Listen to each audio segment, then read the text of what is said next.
नमस्कार।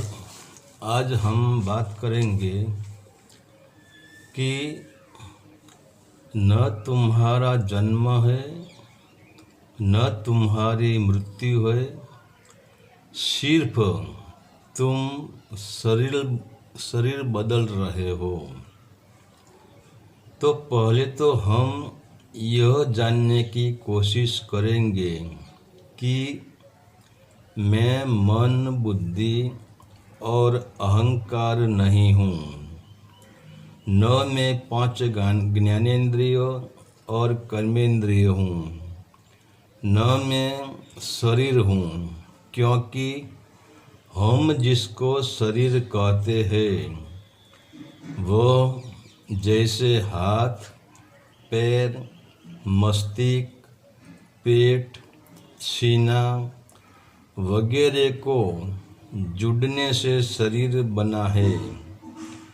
मान लो तुम्हारा नाम पंकज है, तो तुम इस शरीर पे अंगुली रख कर नहीं बता सकते कि ये मैं पंकज हूँ, क्योंकि तुम जहाँ अंगुली रखोगे तो वह पंकज नहीं होगा, सिर्फ शरीर का हिस्सा होगा।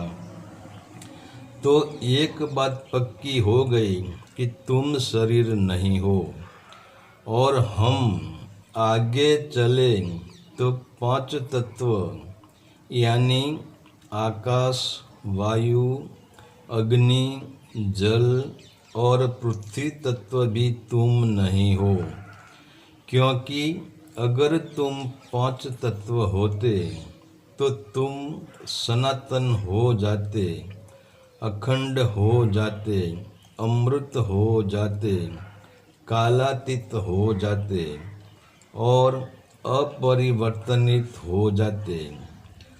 तुम छोटा बच्चा ही रहेंगे, न तुम युवा होंगे, न तुम्हें बुढ़ापा आएगा, न तुम्हें दाढ़ी मूछ आएगी।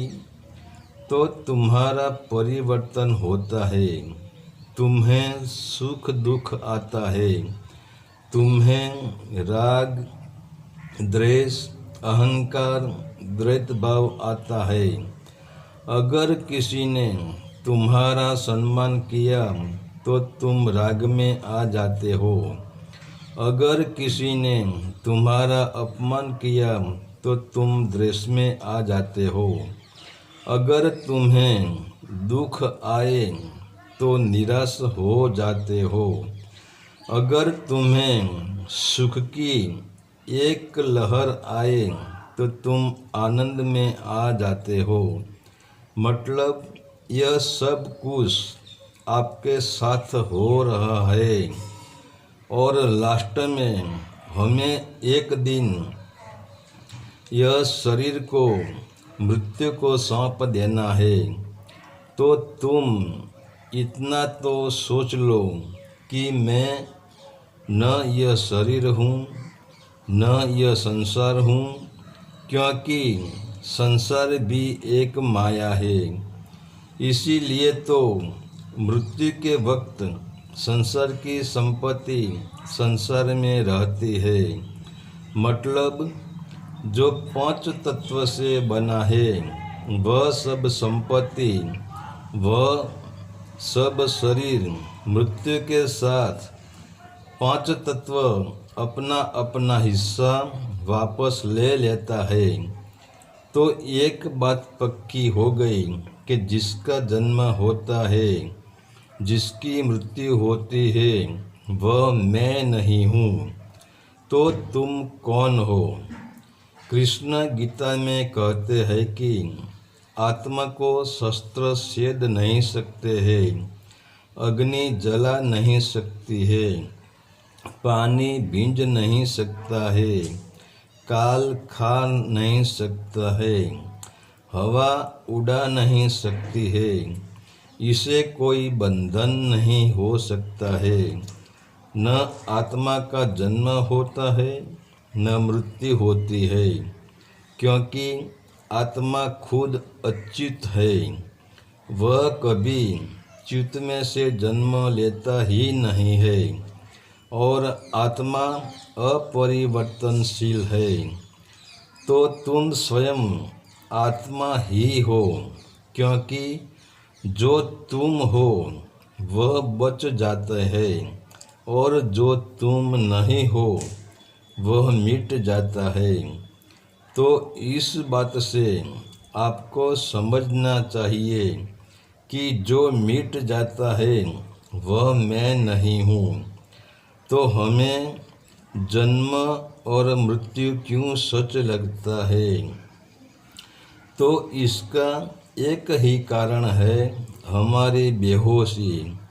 तो जब हम बेहोशी में से होश में आते हैं तो हमको पता चलता है हम चाहे जानवर, प्राणी, पशु, पंछी, कीट, तितली या मनुष्य में है, तो हम तो अखंड है, शाश्वत है। न मेरा जन्म है न मृत्यु है, सिर्फ हम शरीर बदल रहे हैं, कपड़े बदल रहे हैं। तो कपड़े बदलने के लिए तुम्हें पुराने कपड़े उतारने पड़ते हैं, नंगा होना पड़ता है, फिर नए कपड़े पहन लेते हैं, तो तुम नया हो जाते हो। तो पुराना कपड़ा और नया कपड़ा यह पहन लेना है। इन दोनों के बीच जो नंगेपन की गैप है, जो नंगेपन का अंतराल है, इसे हम मृत्यु कहते हैं। हरि ओम तत्सत। आदेश का प्रणाम।